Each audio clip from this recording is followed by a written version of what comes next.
This video provides an accessible version of the article Self-Determination and Supports from the first issue of Research to Practice in Self-Determination. The purpose of the first issue of Research to Practice in Self-Determination is to show how important self-advocacy is to developing the self-determination of people with disabilities. Self-advocacy skills help people express their likes and dislikes and keep someone else from making decisions about and for them. Strong self-advocates cause things to happen that make their lives better. In this video, Mia Peterson summarizes the key points of the article she wrote with her sister Jana Peterson. My name is Mia Peterson, and I am excited to tell you my story on self-determination and the supports that got me there. And one of those lessons is my parents do have some good ideas sometimes. But it's really good to hear other people's ideas. And if it weren't for the supports, I probably wouldn't have gotten where I am today and what I have learned. And I learned many different steps. One was on my independent living,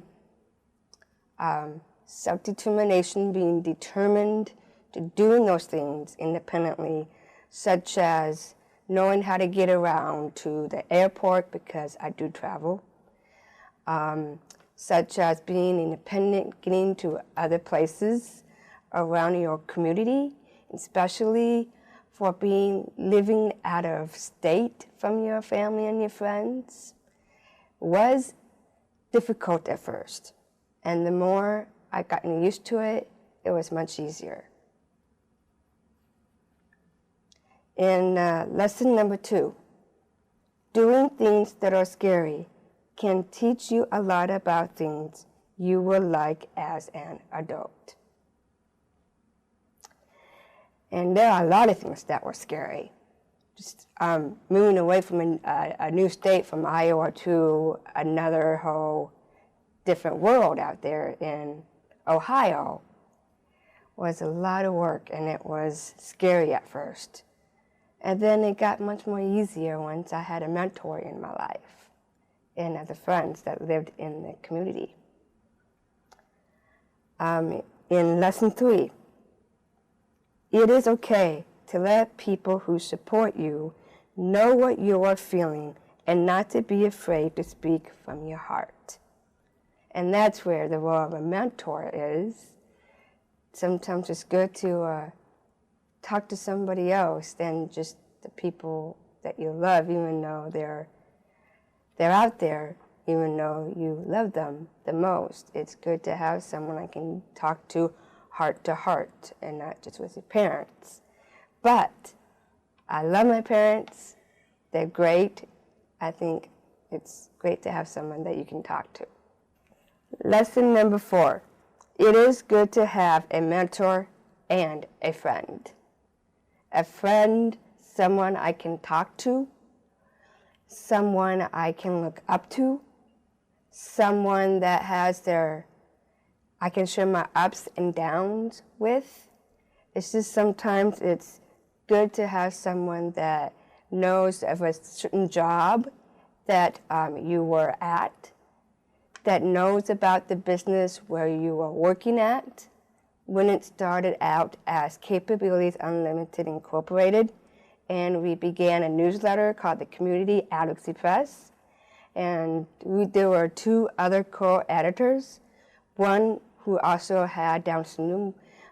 His name was Mitchell Levitz from New York, and Tia Nilis from Chicago, and Michelle Pettit, who also lives in Iowa. And we would have editor retreat. And then Essie would come in and be the mentor that she is to all of us, because we are a group of people who want to support other people. I read the newsletter for the voice for the newsletter and had a column, Mia Peterson Speaks Out. And so as a team together, we're all working together. That leads to my last lesson, number 5. Without the support of people who love me, I could not follow my dreams. And I think you already have heard from what I've said. I have shown my example where my dreams I wanted to follow had already come true.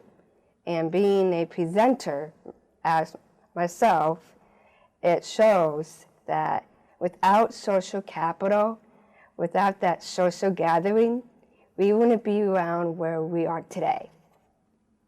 And that is really what it's all about.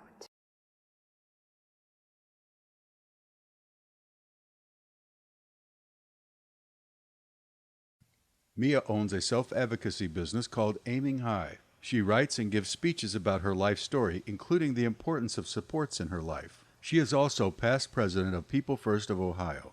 To learn more about Aiming High, follow the Aiming High page on Facebook.